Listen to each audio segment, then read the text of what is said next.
What's up, wrestling fans? Welcome to episode number 483 of the Smark Moment Smack Talk podcast, Hot Tags of the Week, where we'll be breaking down some of the current events and rumors and news and gossip and everything else that went down in the world of pro wrestling over the past few days that we feel like talking about. I feel like I'm talking really fast for some reason, and I don't know why. I am your host, as always, Tony Mango, and with me is Robert D. Felice. I've got bits of news to share with you. Nobody has any idea why I'm laughing about this, but off air, it's a different story. Bits all over the place. You know, some people like it, some people don't. Some people are really upset. We want to know what you guys have to say about these different things, as well as obviously kind of echo chamber. We talk about what we want to give our opinions about. We want to know what your opinions are and what you think about our opinions, and then we can talk about your opinions about our opinions, and then go back and forth and do that. That's how echo chambers work. Yeah, and eventually you put them enough of them together, and you've got a conversation. You made a little convo pie. I don't know what that's supposed to be, but got a little blah. It's going to be one of those episodes of the hot tags, everybody. Apparently. Insert a couple cups of blah and a couple teaspoons of blah blah blah and some chocolate. Yeah, because chocolate's good, Callum. So yeah, drop a comment below. Tell us your thoughts on everything that we're going to be going down here. You can do that in a lot of different ways. You can tweet at us at SmarkOutMoment. You could put something on the Facebook page. You could do something in the Mega Maniacs Facebook group. You could put something on the page on SmarkOutMoment.com, or you can do something on the YouTube channel. And while you're over there and you're listening to this and you're on the video, hit the like button, hit the share button, hit the applause button, hit the subscribe button if you haven't hit that already. Ring that little notification bell as well, and hit that join button, which is the same as our Patreon. Now, we've been talking about this before. I think we are at least worth $1 a month from you guys. I think that we give you plenty of content, and if you think about it this way, if you are paying for the upcoming Revolution pay-per-view, that is somewhere between 20 to 50 or 60 times that amount for one show. I think we give you more than that. So if you want to help us grow and you want to see more from us, that is the best way to do that. $1 a month goes a long way, especially the more and more people that do it. And as I mentioned before, if we get, 10 people that sign up for the $5 tier, I will bump the Darkcast tier from the $10 range to the $5 range, and you guys can get access to those at $5 instead. So that's a little bit of an incentive. Yeah, you guys always want more, then we're going to give it to you. We can't, put aside that time just for absolutely nothing, though, especially if you're really desperately wanting that podcast about the Alexa Bliss and Randy Orton and Bray Wyatt heel and face dynamic. But who wants that? Everybody wants more of that content. Yeah, so patreon.com/SmarkOutMoment. Help us grow, help show your support, help let us, get that kind of that good feeling where that pops up and it becomes, all right, you guys do actually really appreciate us, and that can go a long way too. We need those endorphins. We're needing pretty badly. Yeah. With the way that the world is these days, I could use those. It's much better to get an email that says you've got a new patron than another one that says your design was taken down from the merchandise shop, which I love getting those. Yeah. So, by the way, since I'm at it, merchandise shops, TeePublic and Redbubble. If you're interested in more for either the Smark Out Moment stuff, the Fanboys Anonymous stuff, or the stuff under A Mango Tees, you can click around, you'll see it. But if you are kind of confused about where to go, whatever, leave a comment, tweet at me or whatever. I'll put you in the right direction. Lots of designs, lots that are still up, and lots of merchandise options to do that. So if you want to help us on the monetary side of things that way, that's another way to do that. Plug, whatever. We'll talk about some other plugs later on. Let's get into some hot tags here. We got a lot. When you plug something in. If I plug it into this one outlet in my house, I see a spark. A spark leads to power returning. Am I right? They are back for the attack. Is that what it's called? That is what it's called on March 21st. Hey, is there any other wrestling shows on March 21st? March 21st. I'm assuming something slow, maybe something like Roadblock. Perhaps. Definitely not anything fast, that's for sure. Nah. By the way, if you like the pay-per-view name Fastlane, which I don't, I've always hated, then you should vote for it in the Smark Madness tournament because that's going on right now. We are on the second part of the qualifying round where you get to determine the 32 that make up the bracket and how they're seeded. So check that out. Go to the little sidebar of smarkoutmoment.com and you will see the little, vote for that. Got 13 votes right now that I'm checking at it. The current winner so far, which is not like winning the whole tournament, but the ones that have the most amount of votes, I'm actually pretty surprised. Wow. Take a guess of the top two. At least at this moment. Hell in a Cell. Nope. And it's gotta be SummerSlam, right? Clash of Champions and No Mercy. You mother... Come on, guys. So Guys. if I were to shut this off right now, they would be the number 1 and number 2 seed. Guys. They're not far off. I mean, called WrestleMania is in the next range. Mania, Survivor Series, Royal Rumble. It's only 1 vote difference right now because there's not a whole lot of votes. But still, I was not expecting that to be the case. So you get to vote on that if you want to, really push forward that like the Fastlane one is whatever. Or if you're one of the rare people who's like, I like this Tuesday in Texas, damn it, then you can vote on that. That was such a bad name for the show. So that's something that's going on right now. And NWA is something that we were kind of confused about as far as what's going on because they deleted all their stuff on YouTube. And now it seems they're going to be partnering up with Fite TV. Now, there hasn't been a clarification about why they deleted the YouTube stuff, is there? I believe it's because they're exclusive to Fite now. So they're going to just migrate all of that stuff over? Yeah, which kind of sucks. I wonder why they deleted it instead of just moving it to private. They probably did. We can't see it, I would hope that would be what they would do because if they decide that they want to get out of that contract, then they don't have to go through the process of re-uploading everything, Well, I'm iffy about this. Like, I always want wrestlers to have more places to work. But, like, come on, guys. I think the magic has passed. I've never been big on NWA, even when it was a bigger deal. Like, obviously, I wasn't following this kind of stuff when I was a kid. You were in a WCW kid. Oh, but it's going to parlay into another thing, a sadder thing. A what? Saturn? No, a sadder, not Saturn. Oh, I'm like, Saturn is going to be part of this one? I mean, like, he'd fit. Perry Saturn, yeah. All right. We've talked more about Perry Saturn in the past, in this 2021, I think, than maybe any other year. But yeah, NWA has never been a big thing for me, and it's partially just that like the Southern wrestling type thing and the old school style. I've never liked the NWA logo. I've never liked the championship. And when you talk about other people who have You been don't like in 10 pounds of gold? Nope, don't like that title belt at all. Why? I think it's ugly. Well, why? What's ugly about it? How would you do it? I mean, I go for like the Winged Eagle. I go for the Intercontinental Championship. I don't like oval type stuff. And the NWA title, I don't know, it looks like a stock shape in Photoshop that they just put some stuff on top of. It reminds me a lot of the European Championship, to be honest, and I don't like that at all. So, and I don't like the championship designs where they have like the shape of the country or the whatever. I don't like those either. So the American Championship or whatever it is. All right, so let's jump around here just because you mentioned it. What did you think about Tully Blanchard coming out with the NWA National Heavyweight Championship and FTR coming out with the tag team titles?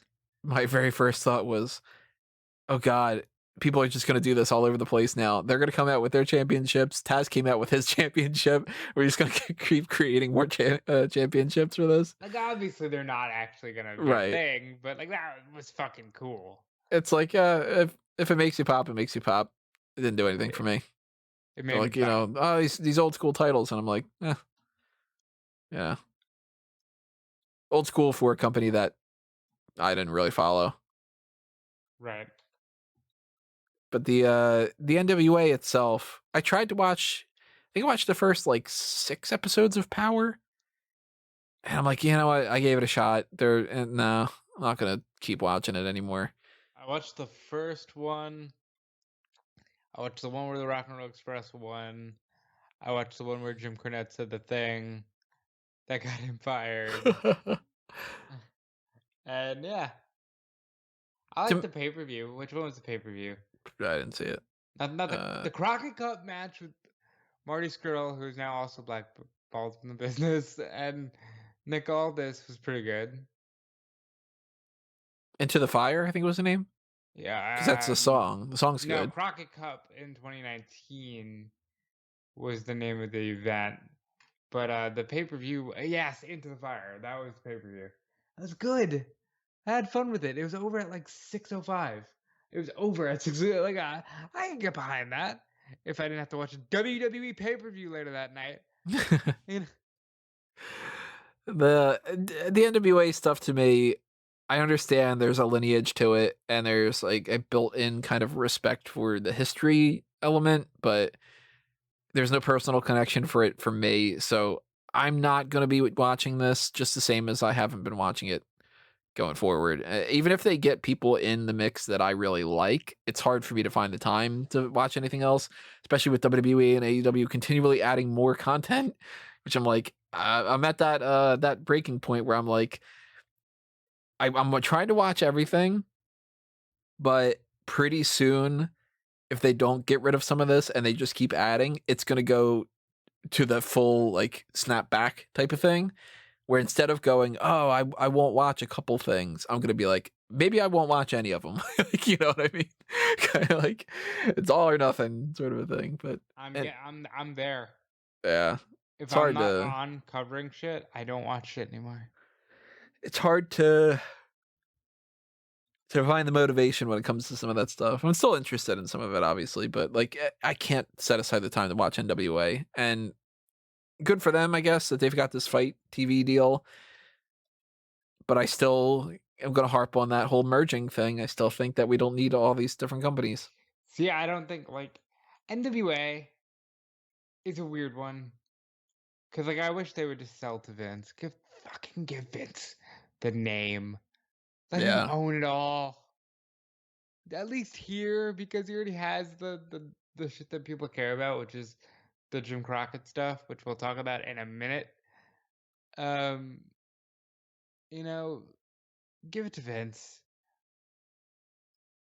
Yeah. Like, sorry, Billy. I like Billy Corgan. I like the Smashing Pumpkins. I listen to more Pumpkins than I probably should at the age of 27. But like, I like Billy. We don't even. It's just like, I don't know. I think the magic has come and gone. I think that the sad truth is, like, if you look at the roster that they had, Zicky Dice is gone, Ricky Starks is gone, Thunder Rosa has to sign with AEW at some point. She's got to be signing there. Eli Drake is gone. Serena Deeb, their current champion, is Injured. totally subscribed to AEW. I mean, subscribed. She's subscribed to AEW. It's totally signed to AEW. And she's in a wheelchair. She's also injured for the time being. Yeah, sucks. Like, you don't have Wade Barrett anymore. Yeah, because you don't have Eli Drake. You don't. It's not like the people that you had were making a big splash as it was. Like, nobody was going over. I hate to like call somebody out in particular, but like, you've got Mr. Anderson, and it's like, wow, we got Mr. Anderson. He's a former multi-time world champion in TNA, and people are like, that's where he is. Okay, anyway, going on AEW, what are they up to with the what? Like, it's kind of. I still think that Anderson could be such a good ring announcer, but it's another story for another day. The NWA thing, partnering up with Fite TV, smart deal, I think, and I do still say merge with ROH, merge with MLW, merge with AEW, merge. The merchandise shops. That's what I should call them. Every time you do that, I just go, Merge, merge, merge. How do you like it? How do you like it? Since we're talking old school, let's talk Young Rock. Did you watch Yeah, episode 3? I did not. Not the best episode so far. Kind of weaker story. What was the wrestling portion? So without spoiling anything, as if there's like much of a spoiler. The story behind the episode is that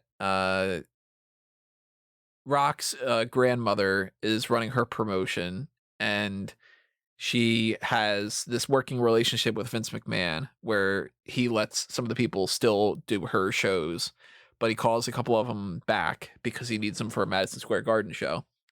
And meanwhile, there's this other rival promoter who is taking some of the people away, like Junkyard Dog. And Rocky Johnson is upset that Andre the Giant has an action figure and he's probably not going to get one. I like that they make Rocky Johnson look like a dick. They They- keep doing this thing. They really are. And it works. Like, he seems like a fleshed out character and everything. Like, they're not shying away from that. I mean, it's well known that Rocky had their issues. This episode I really enjoyed for the wrestling stuff because there's like, I mean, Junkyard Dog gets enticed to go to the other promoter partially and mostly because he's going to get more money out of the deal, and he's also going to be able to do his own character. So instead of being the Junkyard Dog, he's going to be like the Playboy Dog or something, and he's going to be like carrying like a briefcase full of cash and all this. I like the creative license there. Yep, and he also gets like a honey glazed ham or something. What? It's like this running gag that he keeps giving these people these like big hams as like, an enticement thing. But they've got the group like Afa and Sika and Andre and all those. But this episode they introduce a couple other people. So they introduce Macho Man. Cool. The guy looks great. He sounds like him too, so that's good. They introduce King Kong Bundy. I like Bundy. They've got Greg the Hammer Valentine for a split second. Really? And the guy looks so much like him too.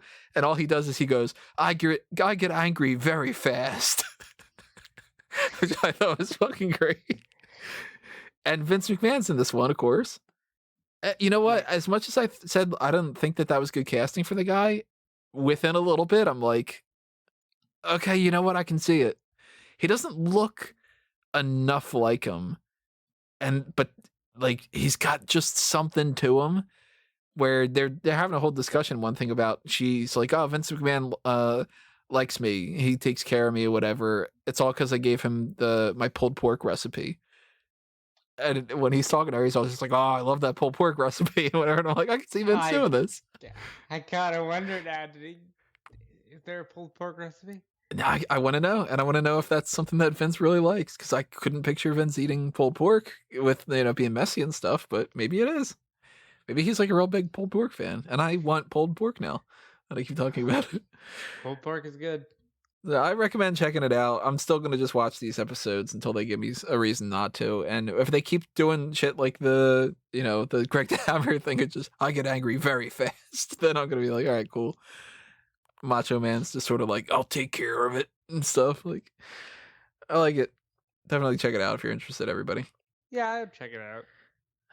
Let's move around here. We got a lot about NXT to talk about, and we got some AEW stuff. Without talking about Jim Crockett. Oh, you beat me to it, because I was going to say we got NXT to talk about and AEW to talk about before we get into those kind of things. Let's talk about Jim Crockett Jr. passing away, unfortunately. So this happened very quick. Like 1 minute it was like he's very sick and he's in grave condition, and then he was just gone. This sucks. Jim Crockett, for those who don't know, literally when you think of the NWA, when you think of Ric Flair, what you're thinking of is Jim Crockett Promotions. This guy promoted the Horsemen. He promoted Dusty. He promoted Magnum TA. He had the 605 slot, which, was also a Georgia Championship thing. But when Vince bought Georgia's time slot and put WWF on, and people complained because, Northern wrestling and Southern wrestling are two different things. The time slot was going to go to Bill Watts.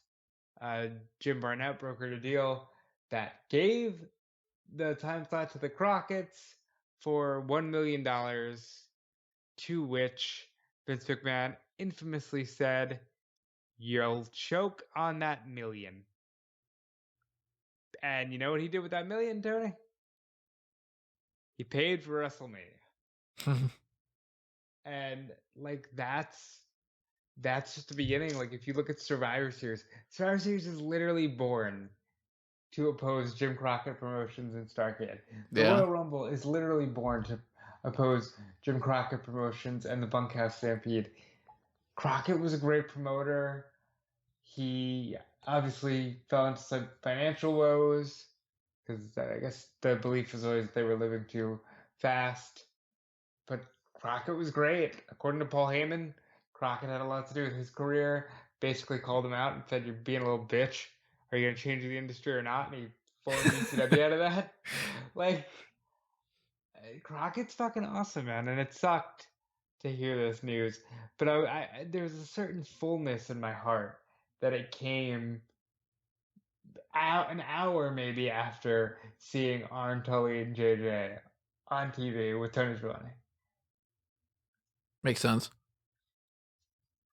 So should we go NXT or should we go AEW? What do you think? Let's go AEW because now that I've got. Now you're in AEW mode with that? Now that I've gotten there, I just want to say that was the greatest thing I've seen on television in a long time. This is so much fun, man. So let's kind of do this. Here's a rundown of what we're going to talk AEW wise for anybody who's interested. We're going to talk about Cinemark. We're going to talk about the Hall of Fame announcement, the updates to the card, and what happened on, well, not on Dark, but on Dynamite. Darkmite. On Dynamite. And I think we should go. I think we should go with Dynamite first. Shaq and Jade Cargill beat Cody Rhodes and Red Velvet. I liked it. Callum and I were talking about this off the air. Jade Cargill is so fucking good. I don't know when that happened. The promo stuff, of course, that's been all we've. She's a little rusty. She's a little shaky. But man, oh man, that bell rang. And good Lord, girl came to play. And she's got $1 million look for her. Not only is she got $1 million look. Not only is she very good looking, but she's tall and muscular. So she is like the three elements you want in a women's wrestler when it comes to appearance. And then she held her own in the ring. Red Velvet stepped up her game, and she's not bad. That wasn't as big on Red Velvet. See, I think you should be better. I think that Red Velvet is in that range where she's so new, relatively, that I'm not expecting her to be Charlotte Flair right now. But I can see her continually improving, and I'm like, you know what? I think WWE and anybody else, like any other companies, that they missed out on signing somebody like a Red Velvet. And she, of course, gorgeous woman too. So it's like that's not a downside to. Order. Yeah, I love it when negative ones. Yeah, she could be in there. It's like, you got a crush, little boy. Shaq was better than I thought that he would be. Shaq was so much fun. He goes through two tables.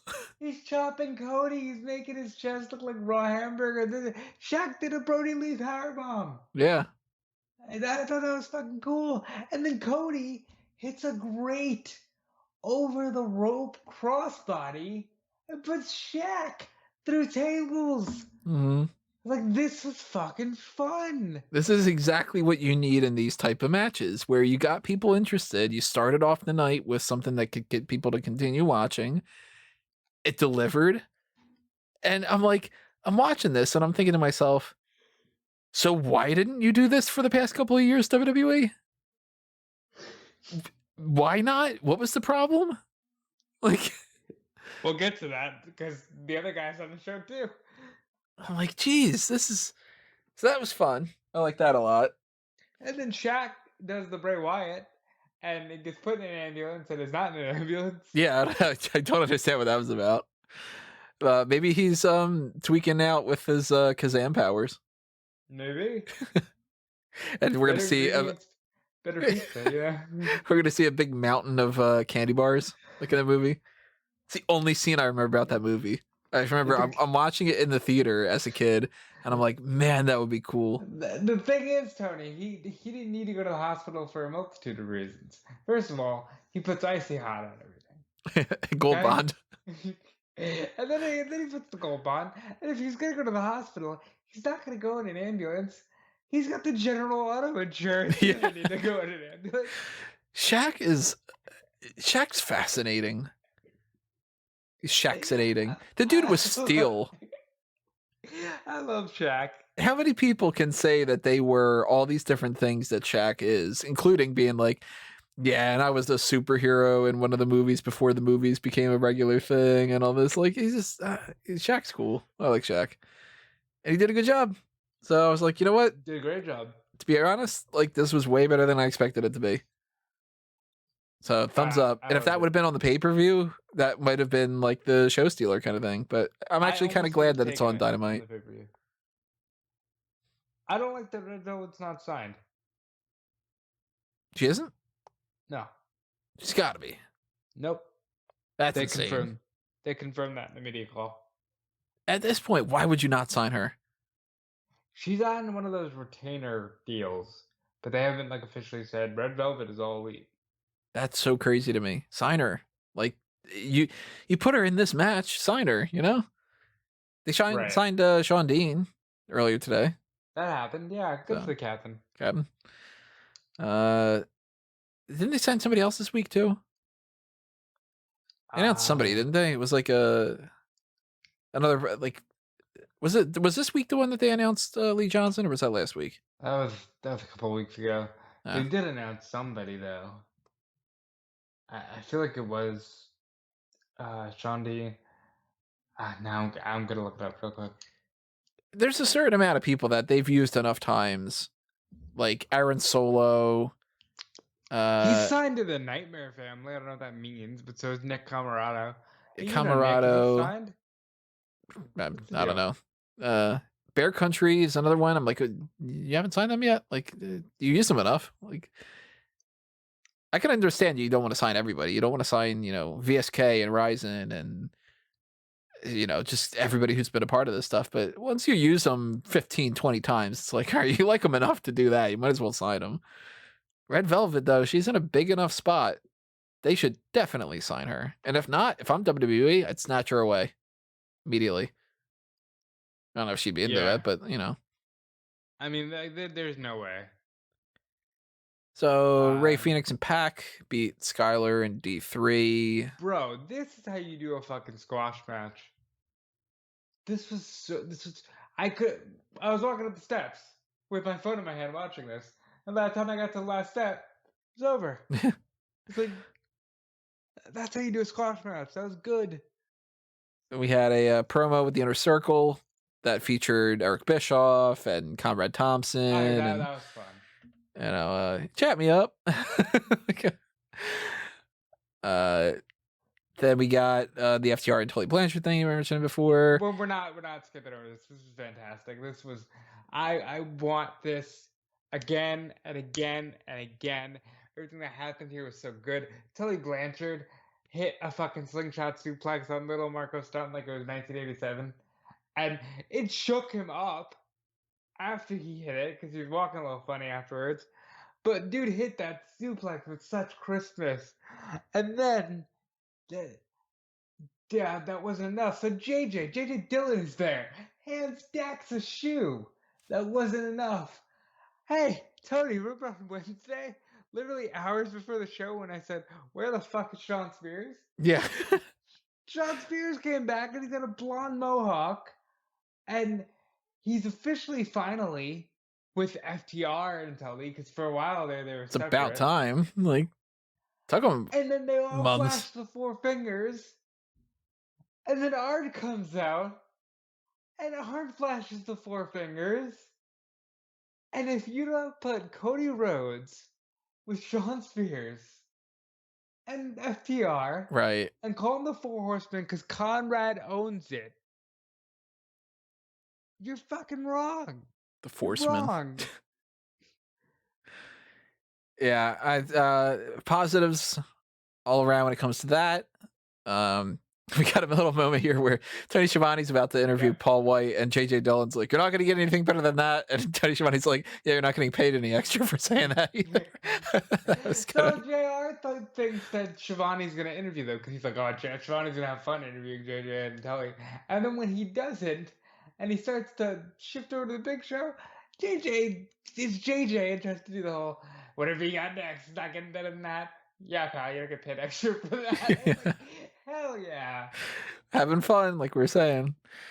And Paul White says, like, "Hey, thanks, like, for inviting me. I'm glad to be here," that kind of stuff. But he says something that that has is become the talk of the internet. one of the most interesting things about what's going on right now. He says he's got a scoop, and that AEW has signed a Hall of Fame worthy talent that'll be announced at Revolution, and it's not who you think. Which is like, well, I've looked around on comment sections on my site and elsewhere. Nobody's thinking the same things. So that comment there's, of course, everybody's going with, is it Brock Lesnar? Is it CM Punk? Is it John Cena? I highly, highly doubt it's any of them, especially Cena. So at first I thought it was Kurt Angle. He made a lot of sense. But then, and this could still be Kurt Angle, don't get me wrong. But then Tony Khan said, he's one of my favorite wrestlers of all time. Oh, he said he? He said he. Okay, there goes my Zelina Vega theory. Tony, they said Hall of Fame worthy. Yeah. Can't stretch the truth that much. Look at what Impact did. I know they're not Impact, but at the same time, they went through years of, this is a game-changing thing that'll change wrestling forever, and it's like we slapped a sticker on the turnbuckle or something. Like.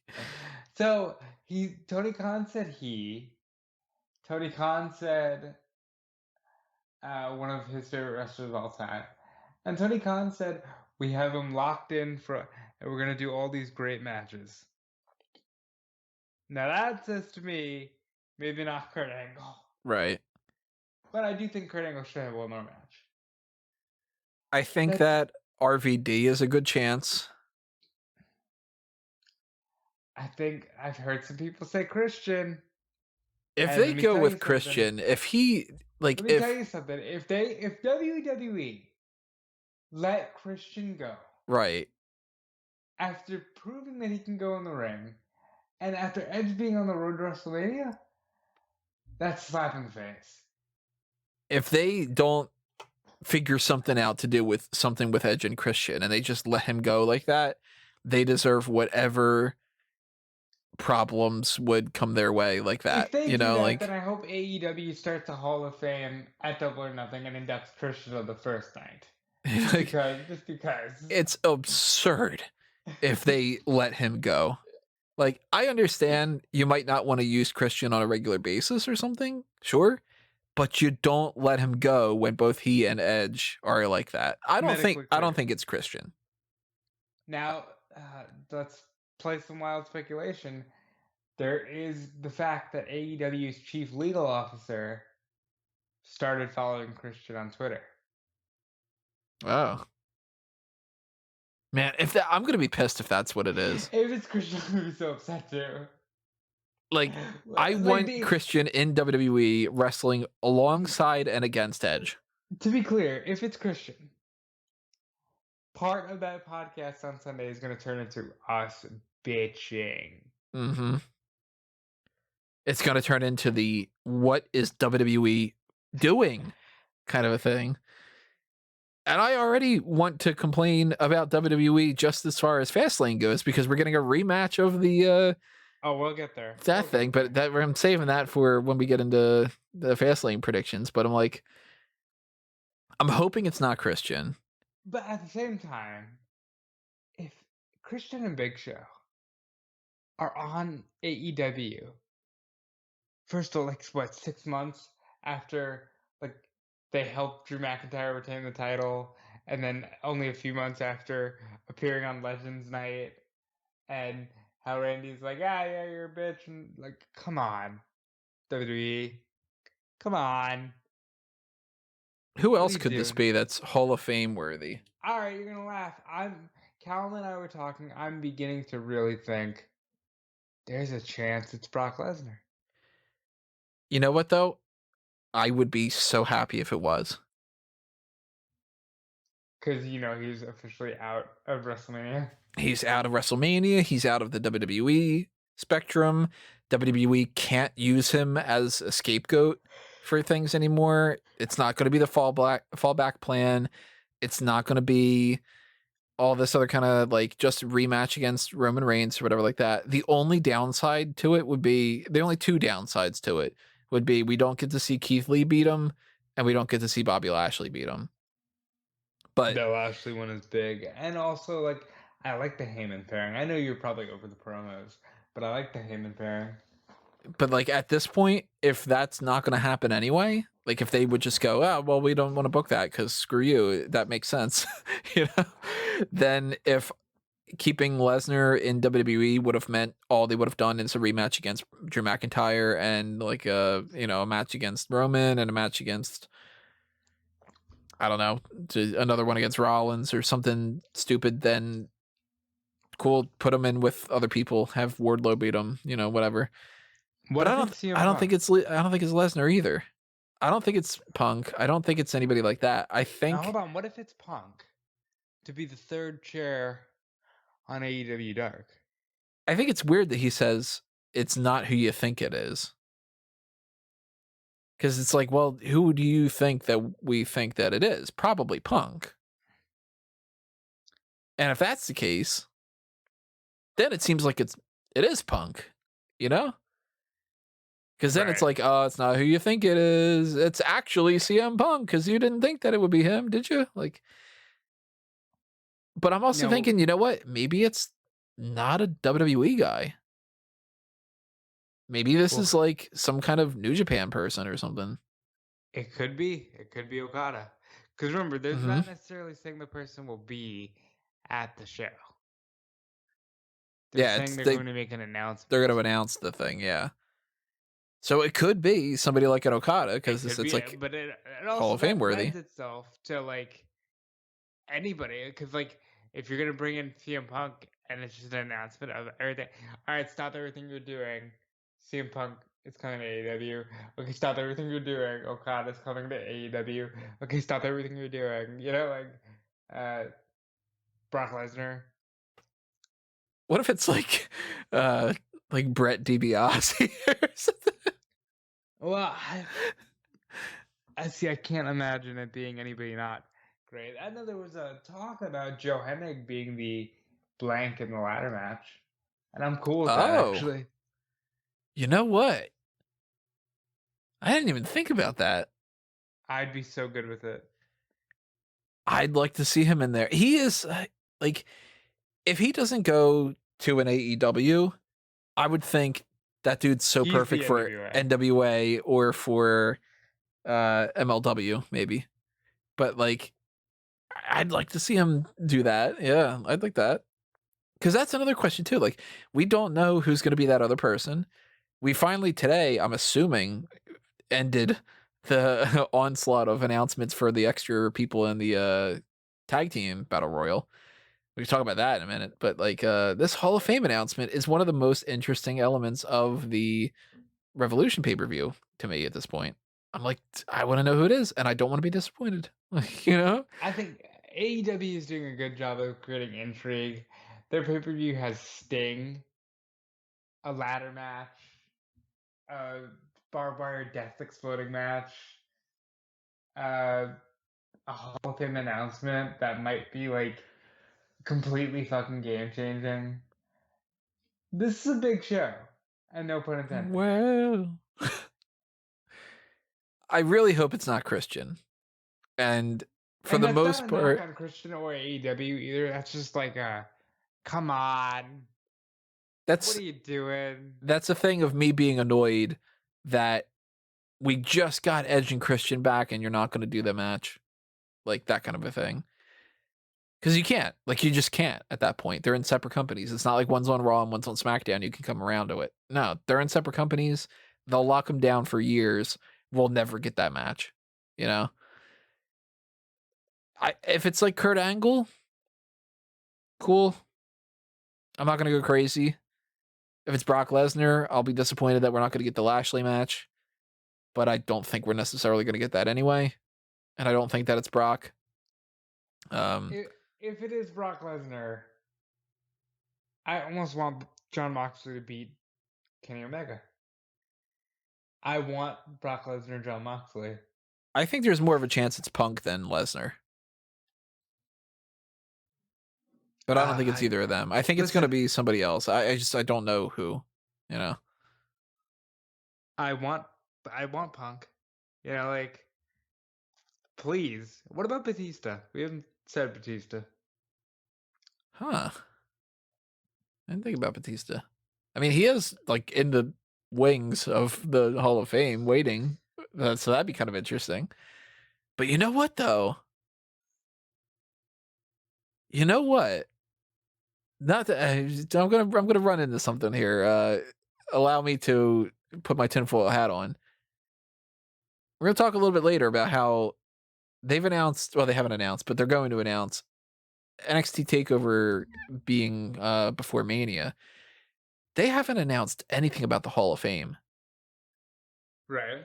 And we're at a point now where if this is true about this TakeOver thing, Hall of Fame is either Tuesday night or it's not happening around WrestleMania.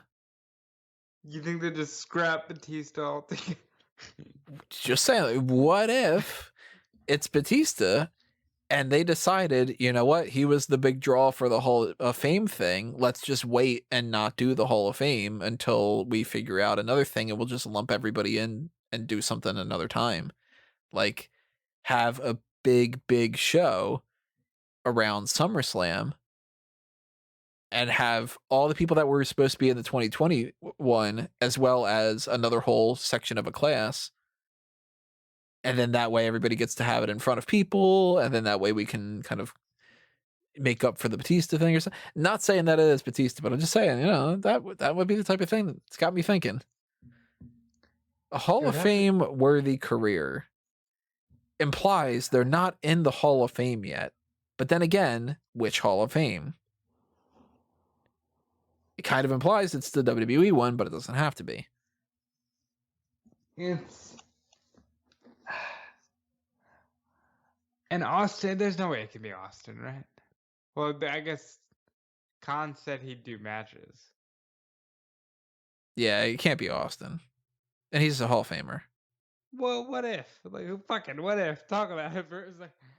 Because I assume, unless they're playing games, it can't be somebody who's already been inducted into the WWE Hall of Fame. Hall of Fame worthy, in my mind, would imply not yet a Hall of Famer from the most recognized one, the WWE. But then again, you can play around and go, well, you know, there's this Hall of Fame and that Hall of Fame and, you know, whatever. So, huh. You know what? John Cena's on Wipeout. Well, let's talk about John Cena for a second. Why not John Cena? I think if it's John Cena, that means that there's so much bad, like there's so much bad stuff going on in WWE right now that everybody should just leave. You know, if that's the case, if somebody like a John Cena were to leave the WWE spectrum,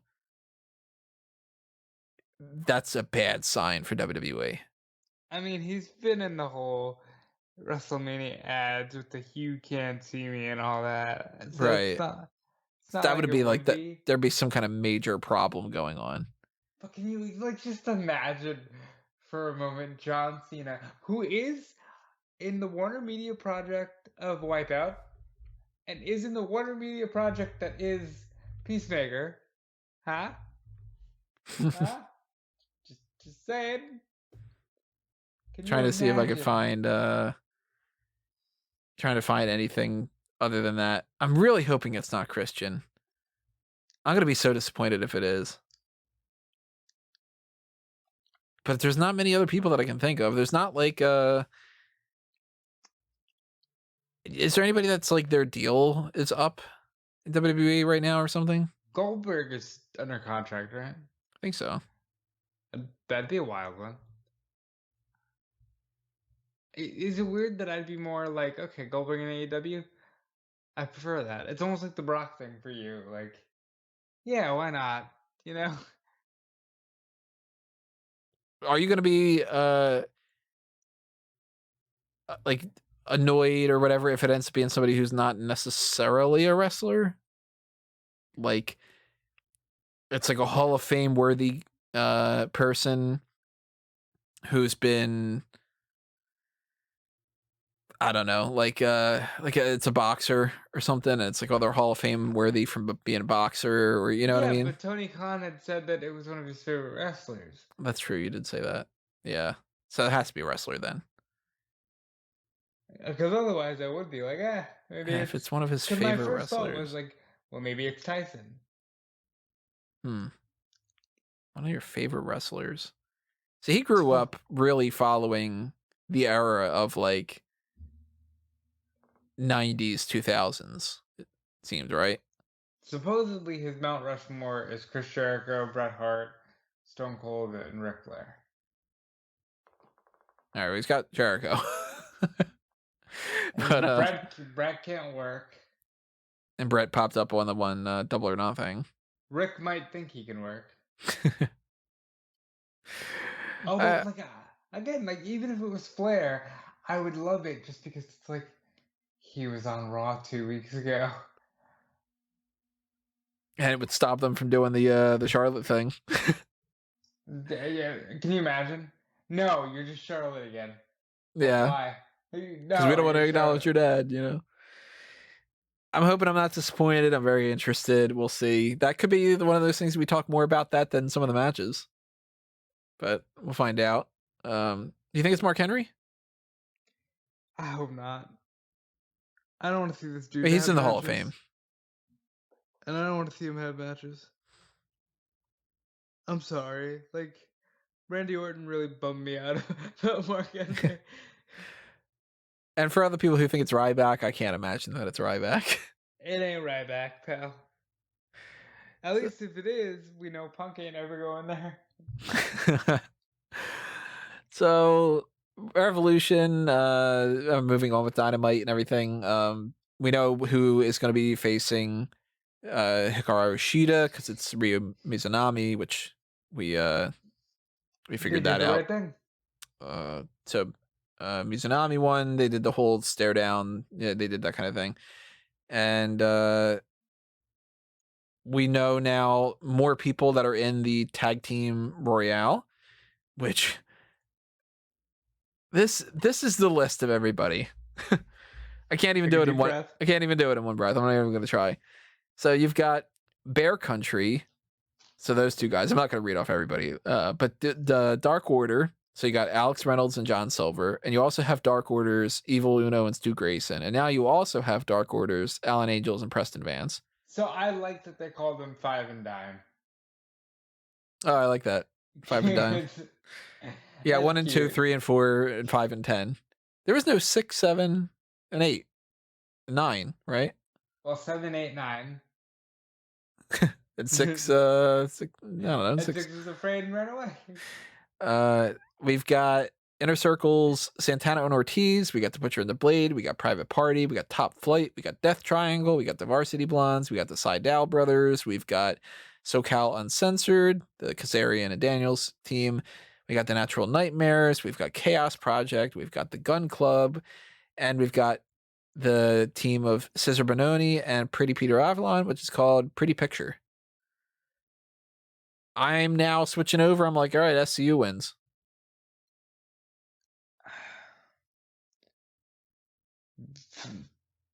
Fuck it, 5 and Dime, why not? Like, they're cool dudes. Brody Lee Jr. will be there, right? Probably. I'm assuming so. Dude, that was so much fun. Watching Brody Lee, who I thought was going to save Hangman Page and ask him to, like, lead the Dark Order. Watching him just freak out because 30 people ran in just to start fighting each other was one of the cutest things ever. What else we got going on here from Dynamite? We had another Sting fight off, whatever. Max Caster beat 10 to get into the ladder match, which again, we still don't know who that last person is. I really like that idea of Joe Hennig. I hope that is him now. And Matt Hardy and Mark Quinn lost to Hangman Page and John Silver. Then that led to all a bunch of teams fighting with each other. Another thing to talk about with AEW is Revolution is going to be shown in some Cinemark movie theaters. I like it. I like it a lot. It's a win-win for a lot of things. They get more exposure. People that want to go to the movies that are like, oh, man, I miss going to the movies, but no movies are coming out, can go there and see that.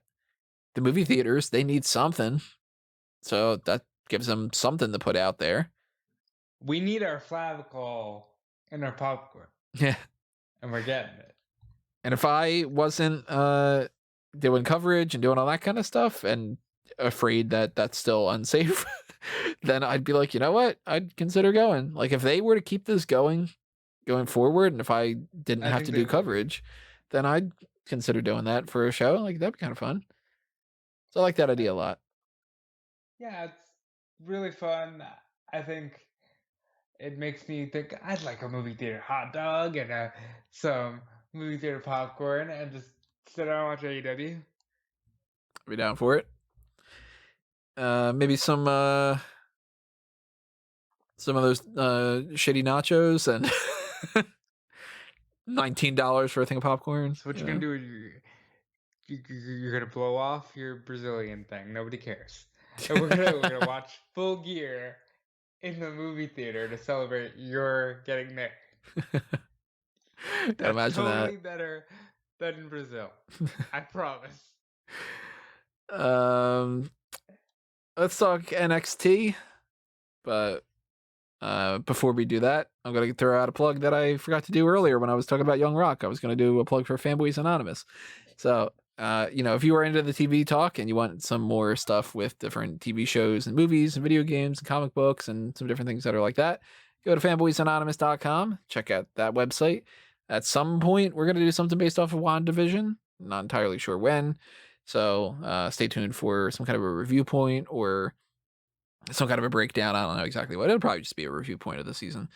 And we've got the A Review to a Kill series about the James Bond films that's been steadily coming out here. The most recent episode that was uploaded was on Her Majesty's Secret Service.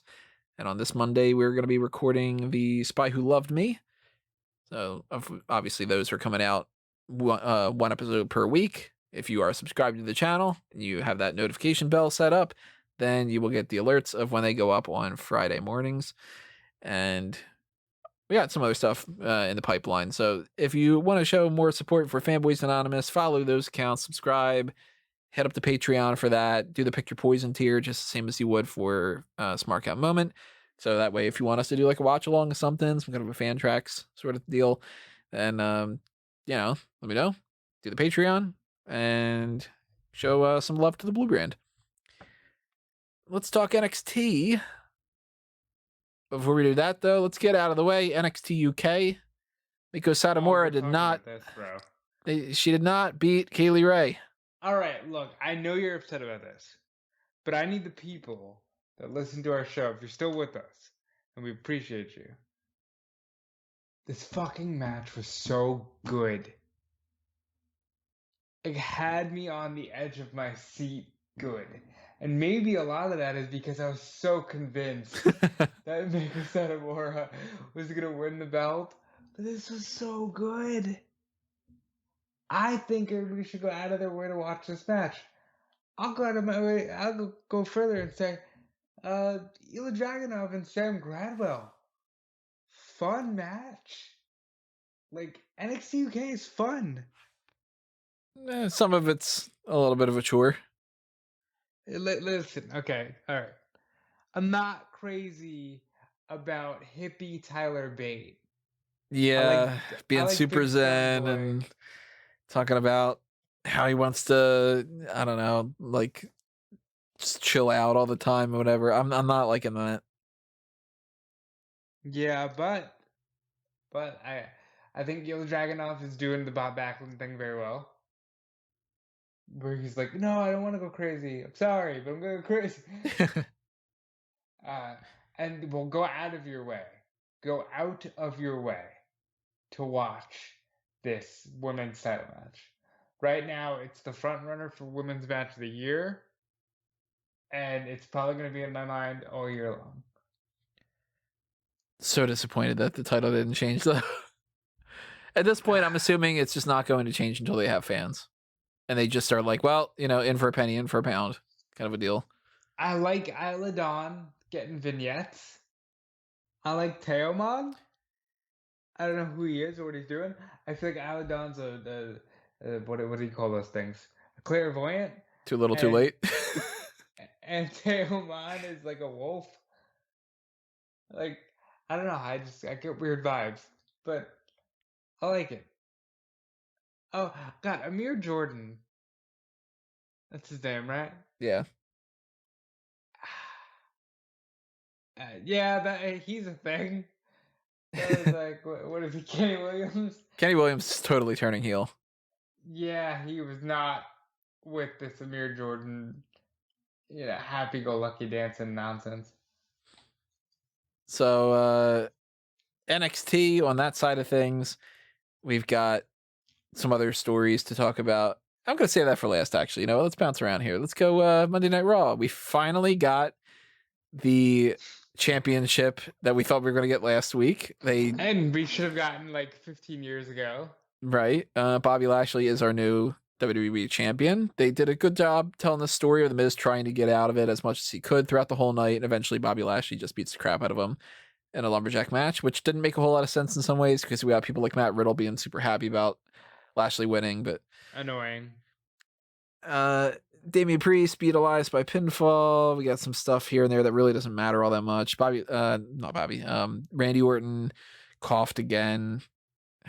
I've been so over this Randy Orton feud, and they're just dragging that out. Braun Strowman thinks a lot of this sucks. More further pushing along the Braun Strowman versus Shane McMahon thing. Yeah, hold on. No, well, because we're going to talk about Adam Pearce a little bit later on as well. This is babyface Adam Pearce on Monday Night Raw. Wow, but why is it that on Monday nights he can't kick out of a fucking schoolboy? Mm-hmm. On Friday nights he wants to fight Roman Reigns, and on Wednesday nights he's a heel. Yeah, it's just dumb. Oh, we're giving him shades of gray. No, you're not. You're just not booking a solid character. He can't kick out of a schoolboy. Did you know he's a former NWA champion? And did you know that it doesn't matter if Lana and Naomi have a number one contender spot? I disagree. I think it matters very much. Not according to WWE, because they just keep booking everything else around there. Charlotte talked again some more about, I don't want to be doing all this kind of stuff, but hey, you know what? If Asuka's going to suck it, I'm going to come in and do this kind of basically. It's that's not what she said. I want you to know. She didn't say Asuka sucks. Nah, she did. I put on the closed captioning. Well, she basically said, which I don't like because Tony was right. I want to challenge Asuka at WrestleMania. No. Mm-hmm. No. It's just going to be Charlotte beats Asuka at Mania, and that means that Rhea Ripley is getting these vignettes because they have nothing for her to do. Which means she'll debut after Mania. She'll debut after WrestleMania, or she'll be the one that wins the Battle Royal if they do that. And that's it. And that's going to be the big thing. And which means that we'll get Rhea Ripley against Charlotte Flair probably right after WrestleMania, which means that Charlotte Flair won't drop that title and she'll just beat Rhea Ripley. Again. I'm not going that far yet. Oh, I go full in that direction of just that they're gonna screw things up even more.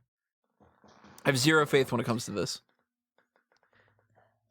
Oh, I'm not fully depleted yet of my faith. I am depleted of the women's tag team division. Remember me saying where they go with Bray Wyatt eventually when he was the Fiend?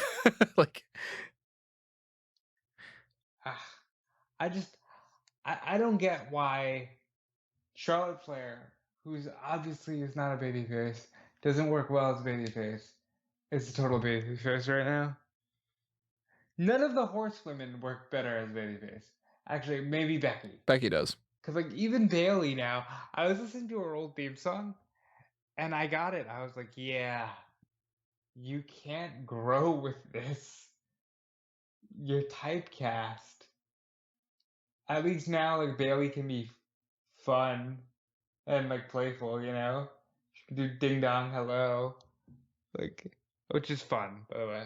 Ding Dong Hello is good.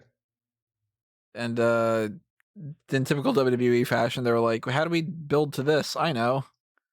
So Riddle and Lucha House Party beats Retribution, and then Mustafa Ali beats Riddle, which means we're totally going to get Ali versus Riddle for the US title down the line, because pin the champion in a non-title thing, and then that becomes, there you go, story.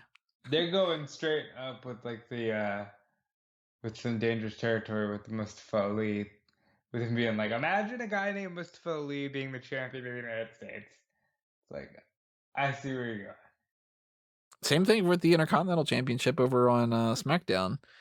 Apollo Crews doing this whole I'm Nigerian royalty thing, which I like, by the way. I think that's cool. I want to call him Uha Nation. I think Uha Nation works better than Apollo Crews. I could see them trying to make that a part of something where it's more of a catchphrase instead of like actually his character's name. Like they keep calling him Apollo Crews, but he goes like, I'm here to represent the whole Uha Nation, or, you know, whatever. I think they're going to do it that way. But the SmackDown side of things, this was one of those episodes that really you didn't need to see. Daniel Bryan won a steel cage match to win a chance. There's always something to see. There's always something to do. Yeah.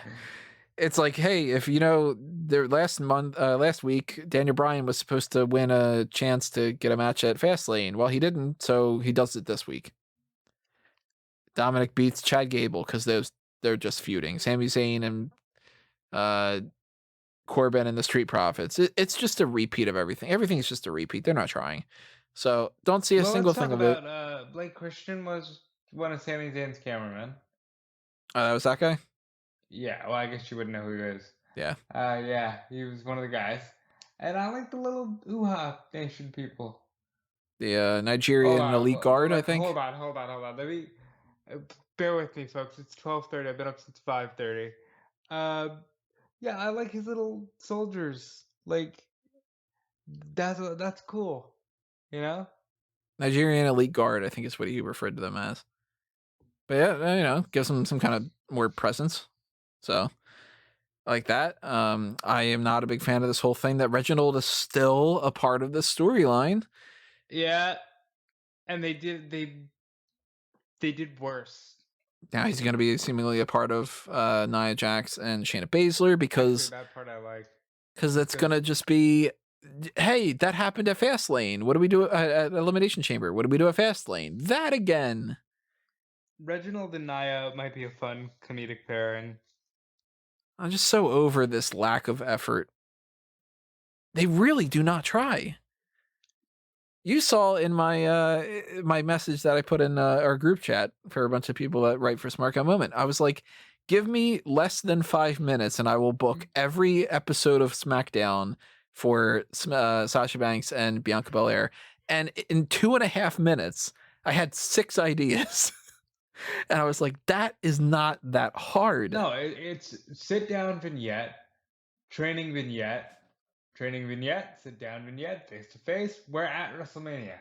Oh, I had matches and everything. I had they don't even need to wrestle. They don't need to touch. They don't need to get injured. They don't need to do anything. I'm like, why just do the same match that you did at Elimination Chamber? And again, we're going to talk about it when it comes to Fastlane. I'm going to put a pin in it for now. But that's the thing. Well, hold on. No, but I guess we can say it. They're going to do Sasha and Bianca against Nia and Shayna, and it's stupid. It's just a rematch from Elimination Chamber, and if something happens during the match, you should have done it at Elimination Chamber. And if nothing happens during the match, then why the hell are you doing it twice, let alone once? They're doubling down on Reginald, who is now fired by Carmella, so he's purely in this story now. This is such a waste of everything. It's so bad. And then they're going further in the whole Cesaro thing, and hey, guess who's a heel? Guess who's a heel again? No, Buddy Murphy hold on, is girl. he's back wanting to get back into the good graces of Seth Rollins, which means Now, an tell me you've never done entire. this because you're not a scumbag. But most people sometimes they get too invested in relationships, and then when the relationship ends, they're like, "Hey, it's my buddy. Yeah, you want to hang out?" So they spent a year with this shit storyline of Rollins is going to take out your eyeball and we're going to fight for 9 goddamn months just for at the 11th hour when they had dragged it out way more months than it should have been. That in and of itself, the idea of Seth Rollins fights Rey Mysterio, he injures his eye, it becomes more of a bitter rivalry, and eventually it leads to an eye versus eye match. It's not the best thing in the world, but for a 2-month storyline, okay. I see where you're going. I'll bite. But that was like 8.5 months or whatever it was. And all it did was they went, fuck, Seth is leaving. Let's just have him lose on SmackDown. And then that's it. That's your big payoff. And then for the next few weeks, they're like, well, what do we do now? I don't know. Corbin fights him, and then everybody stops paying attention to this. And eventually Buddy Murphy's like, hey, thing again?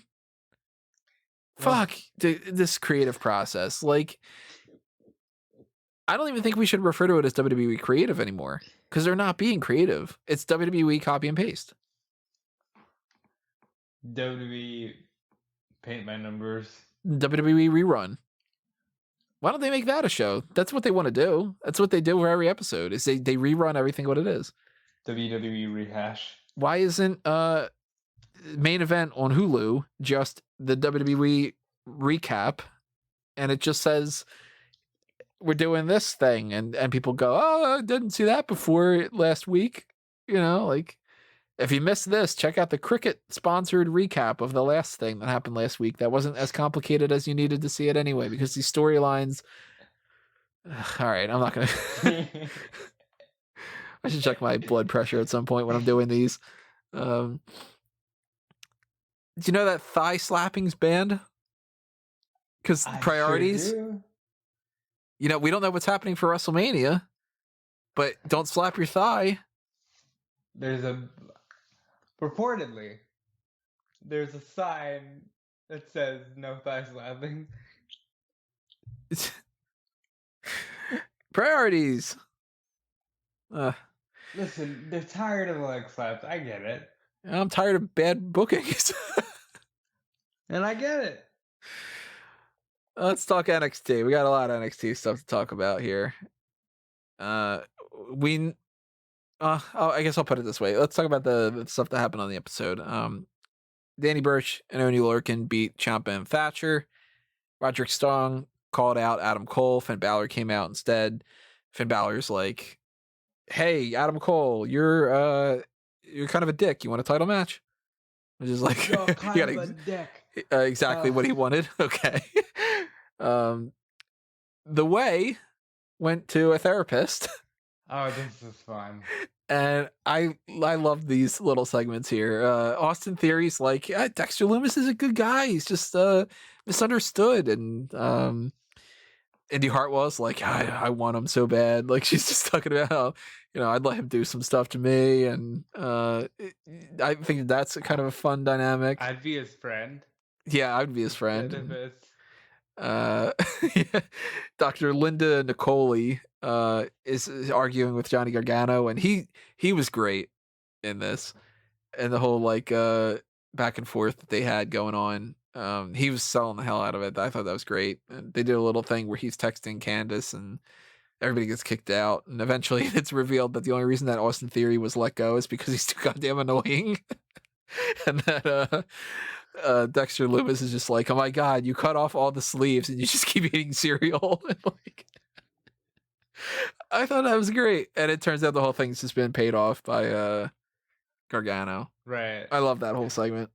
And then he goes to pay the therapist, and he takes $100. He says, "Arcade money, Austin. We're going to Chuck E. Cheese."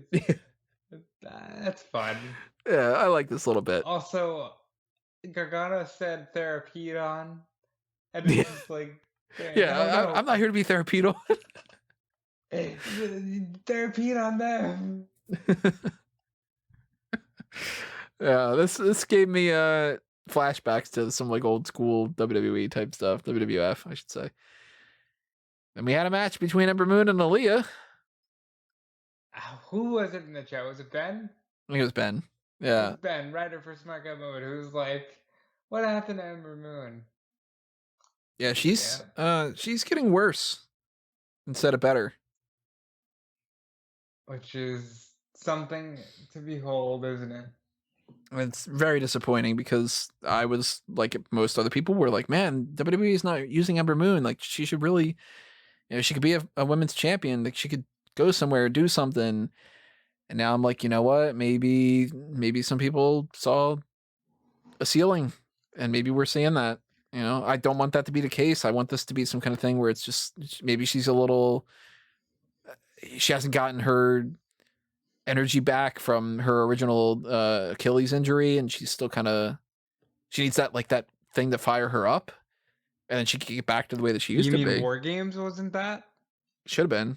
Yeah. You mean the Dusty Rhodes Tag Team Classic, which she rocked it in? Wasn't that?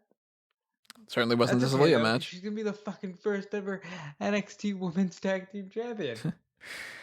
Well, that is certainly not going to be Dakota Kai and Raquel Gonzalez, because they had a match against Nia Jax and Shayna Baszler, the way that things go. And hey, do you remember? Hold on. Do you remember a long time ago in the distant land of February 2019 when Sasha Banks and Bayley, who said that they cried to have those titles made, said, we're going to be on all three brands.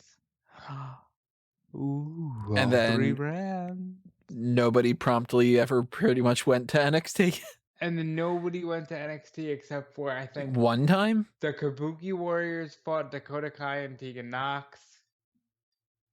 And Bayley and Banks. And Bayley and Banks went to NXT to fight Io Shirai. So out of all the opportunities where they could have brought an NXT team up to Raw or SmackDown just to pop the crowd, or they could have gone down to NXT just to pop the crowd or to pop a rating, they didn't do it. And instead, you've got Nia Jax and Shayna Baszler retaining, which I thought was going to be the case because they do have number one contenders that are in the wings, and apparently also a rematch against Banks and Belair, so that's a thing. But the way that they retain is the referee gets knocked out, and Adam Pearce sends another referee, Raw official Sean Bennett, and they do a screw job, which is... the hell? Like, come on. I don't get it. I don't get this at all. And William Regal afterwards, like, you know what? After that, we're going to give this announcement next week that's going to change the landscape. Don't do NXT Women's Tag Team titles. And they're going to do it. You know what you should do? An NXT Women's North American Championship. Actually, there's another continent, right? NXT Women's European See, that's why it should never be continent-based, because it makes no sense. But just have a mid-card title for the women. Or you know what? Don't. Just, Or, wait, well, hold on. Or counter thought. Or do, because you got a bunch of talented women, and when there's only one top prize, that's issues. Put them on Raw and SmackDown.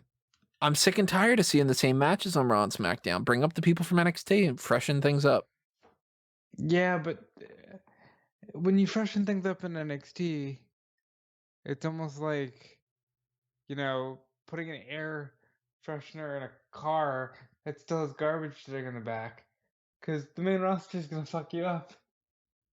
You bring enough people in NXT up there, I think that you can make a difference. You do it one at a time, and you know that whole thing about like if you very slowly move the temperature up, you can cook a frog and it doesn't even know. Yes.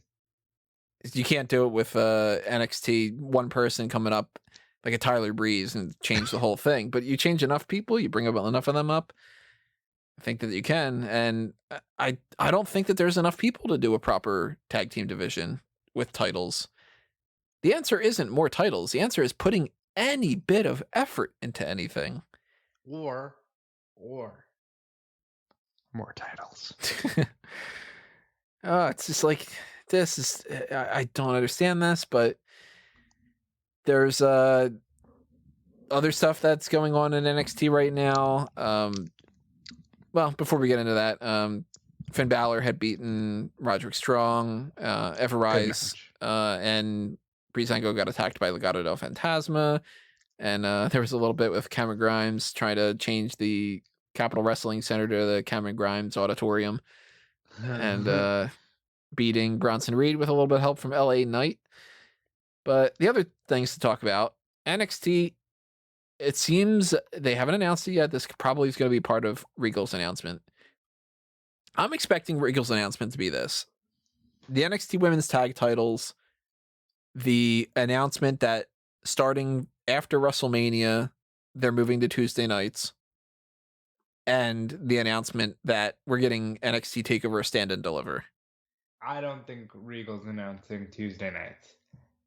I think they will get the NXT Women's Tag Titles. I think they will say we'll crown the first champions at NXT Stand and Deliver. Also, with the report that this show might be 2 nights, Yeah, I really want night 1. Wednesday and Thursday, right? Right. I really want night 1 to be Stand and night 2 to be Deliver. NXT TakeOver Stand, NXT TakeOver Deliver. And then you put them together, what do you got? NXT TakeOver, Stand, and Deliver. And the if they do the 2-night thing, then it's kind of like, it's 2 nights of WrestleMania, 2 nights of NXT, and whatever. Then we've got a lot of room for a lot of matches, because you got to figure that's 5 hours, maybe 2 hours of NXT on. Well, if they stick with 2 hours, I don't know. Maybe they would go up to 3 or something. But NXT on USA, 2-hour long show, and then if they do it on Thursday, if it's on Peacock, then they don't have a time limit. If they do it on Thursday and it has to be another 2 hours, then it's 2 and 2. But I'm fully expecting at this point Karrion Kross versus Finn Balor, Kyle O'Reilly versus Adam Cole. Johnny Gargano defends the North American Championship. Women's tag titles are settled. There's a women's championship match. I don't know who, because they're doing the Io Shirai and Toni Storm thing already in advance. So I think Adam Cole's going to win next week. Maybe that's just wishful thinking, because I think the world title match at TakeOver should be Riley and Cole. You don't think that they're just going to give it back to Karrion Kross? I wouldn't at this point. Maybe Escobar defends his title, and if Escobar does, it seems like the most obvious choice is Jake Atlas. But Mansoor... Well, Mansoor's undefeated, bro. 41 victories. He just hasn't interacted with Escobar. That's why. He's Mansoor. He's defeated Cesaro. He's defeated... I like Mansoor. He's like, even more and more as time goes on, I'm like, you know what? I like Mansoor like quite a bit. He's not my favorite wrestler, but he seems more and more confident, better and better in the ring, better and better on the mic. Shit, yeah. Give him the belt. Give him the women's tag team titles. I don't know. So the Tuesday night thing, called that one from a mile away. Hold on. I have I'm gonna read you something from Wrestling Inc. on the Christian issue. Earlier this week, this is Raj Gee, Wrestling Inc. Earlier this week, I had tweeted that Christian was confirmed to be under contract with WWE. While I never wrote on the site, I did post it on Twitter. Christian was apparently under contract with Fox and not WWE. and the deal with Fox may be up as well. If you motherfuckers let Christian fall through your fingertips, you deserve whatever you get. I hope Edge loses and goes to AEW too. At You that don't point, deserve Edge. I would kind of hope so too. Just You to don't be des- like, how can you make these mistakes? You know, You don't deserve Edge if you let Christian go. especially to be like, why wouldn't you just do that at Mania or something? Like, I'll tell you what, if it ends up being Christian, I'm gonna be annoyed as all hell for Revolution, and it's gonna be a weird post show. But anyway, back to the NXT stuff. The Tuesday night thing. As soon as that NBC Sports Network thing went down, I'm like, all right, there goes Wednesdays for NXT. There's no way they're keeping that there and not moving the NHL, because NHL is going to do better. Hockey just is going to do better definitively. And when NXT is losing to AEW, then now they get to have this as their escape plan. They could say, oh, it's not that we're losing and that we're leaving Wednesdays to get away from always looking worse in the ratings. We're helping USA by, giving them a spot for the NHL. We're being nice here. And we're moving to Tuesday because that's going to be better for the NBC family. Fuck that corporate speak. It's totally going to be corporate speak. You're not going to hear anything about, well, aren't you kind of doing this because the ratings suck? And if the ratings were doing great, wouldn't they move NHL to Tuesdays instead? I hope that I'm very against snippy back and forth commentary, but if that does happen, which I'm not pulling for, AEW needs to be like, I feel like running a marathon all night long on that first unopposed episode of Dynamite.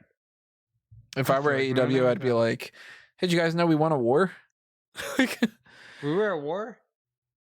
Yeah, because it's, and they won at that point. Like, so crazy. If that's on Tuesdays, then that becomes another thing where that's going to be conflicting with AEW Dark, and then that's going to be a whole other thing. That doesn't mean that that's a new Wednesday night or Tuesday night war kind of a thing. No. Let's talk about the triangular warfare. AEW Dark. I'm sorry. It's full on rectangle. AEW Dark, NWA Power, Impact Wrestling, and NXT. I wonder if the ratings are going to be the same. Because how disappointing would that be? Well, Young Rock is going to steal the viewership. You know what? Wow. Yeah, I didn't think about that. There's benefits, there's negatives.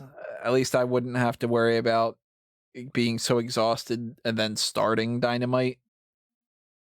Sounds okay. Yeah, I like it because I'll watch both, but I also like the Wednesday Night War because it sounds fun. And the TakeOver thing, how you feeling about 2 nights versus 1 night versus not having it? TV. That's not a takeover. That's you trying to brand special matches as a takeover. What about the Thursday idea? I like that's all you can do for this weekend. I would think, I don't know if there's like a metric that they would say is the opposite of what they should do. To me, I'd make it Tuesday and Wednesday. Yeah, and then you get people being all crazy about, well, this is your lead into Tuesdays. Because you have the pay-per-view on the Tuesday element, and that gets people a little bit psyched up, and you do some of the matches that you're interested in doing for like the takeover thing, and then you do some of the other matches that people didn't get a chance to see on the Wednesday thing, and then that way people are like, oh, okay, well, maybe the title match for Cross or Balor or O'Reilly or whatever. Maybe that one is on Wednesday and you get the viewers. Or maybe you do this, maybe you do that. I don't know. Like, that's what I would think about doing. And that would open up Thursday for the Hall of Fame if you wanted to do that. But who am I? I just, tend to think about things. Right. I give a moment thought, and I care, and I want things to be good, and I don't slap my thigh. I love that. I'm more of a knee slapper kind of guy. It's a fucking knee slapper. Randy Orton is slapping his thigh for the boys at NXT though. So I'm hoping that it's not Christian and AEW. I'm hoping the surprise in the ladder match is something really cool. I'm hoping that there is no tag team titles added to NXT. I don't really like the name Stand and Deliver, but whatever. I think that's fine. And I'm hoping the war is not over. Stand. Can you imagine? Fucking do it. And that's it, I think, for my hot tags. Anything else I'm forgetting about? Well, we got that Christian bit in. Bits all over the place.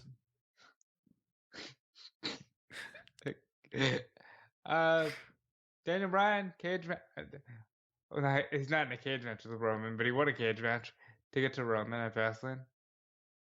Talked about that. So obviously we'll break down Fastlane when we get to next week. No, next week is a blank week, right? I think. It's blank week. Yeah. So if you guys have any blank, look at the big picture. Hey, I don't want to worry about blank. I want you guys to worry about blank. I'm going to do the opposite. Right. So if you have any suggestions what we should do for next week's main event, let us know. What is the big picture? And what we should do, we'll figure out that a little bit closer to next week because we'll do the AEW Revolution stuff for this weekend. We'll do Fastlane the weekend after that. And then depending on what's going on with all the other things, I got to write down on my list all of these extra... That week of that WrestleMania thing, goddamn. I hate it. That's going to be insane. So I don't know how we're going to pull that off because I can't imagine that we're going to do TakeOver predictions for 2 nights worth of stuff and WrestleMania predictions for 2 nights worth of stuff and 4 post shows. We'll see. I don't know. I can't promise anything. Manage, boys and girls, we always manage here at Smark. I'll just put it out there and say this, though. If we do 4 or at least 2 predictions things, because maybe we'll just double up on the predictions and not do like a prediction for one night, whatever. 2 predictions and 4 post shows and a hot tags on that week. $1 a month to the Patreon, guys. Come on. You can do $1 for 1 week to do that kind of thing. I'm just saying, if we go through that and there's no more Patreon donations, we might not have a $2 mailbag. We might not have a $2. I might just be like, screw it. No $2. No Smark moment. How about that? Yeah. How about that? Huh? So that'll be that'll be another the last Smark Out moment, and we're counted out for good kind of a thing. Because that last year was awful. WrestleMania week. That was one of the most stressful weeks I've ever had in my entire life. And this week, this year is looking to be double that amount. So I'm going to be a wreck that week. You're going to do fine. We'll see. You're going to do fine. NXT TakeOver, Stand and Speak Up, or whatever it's called. Stand and Deliver. Stand and put your one foot in, your one foot out, and whatever. Do the hokey pokey and turn yourself around. So that's happening. Other things are happening. What's happening? That's a show. Fanboysanonymous.com. We cover shows. We don't cover what's happening. That happened like the 70s. Unless you want to do that for the Patreon. Pick your poison. And yeah, those are my hot tags. Those are my notes. Yep, that's all I got. But here, let me toss out some plugs down for you. you guys need to subscribe to his Patreon. Okay. I thought you were gonna do the plugs. no, I'm not gonna. You need to subscribe to this Patreon, okay? We're putting out a lot of great content, and it's time to show Tony that we care. The man has a wedding, all right? Are you really gonna make me ask on behalf of this man? No, he has a wedding. He's a beautiful bride. He needs to pay for this wedding and make her happy. Because if she's not happy, then he's not happy. If he's not happy, then you still get no Spark Out moment. You see what we're saying here is donate to the Patreon. All right, guys. Donate to the wedding fund, everybody. The human fund, really. Money for people.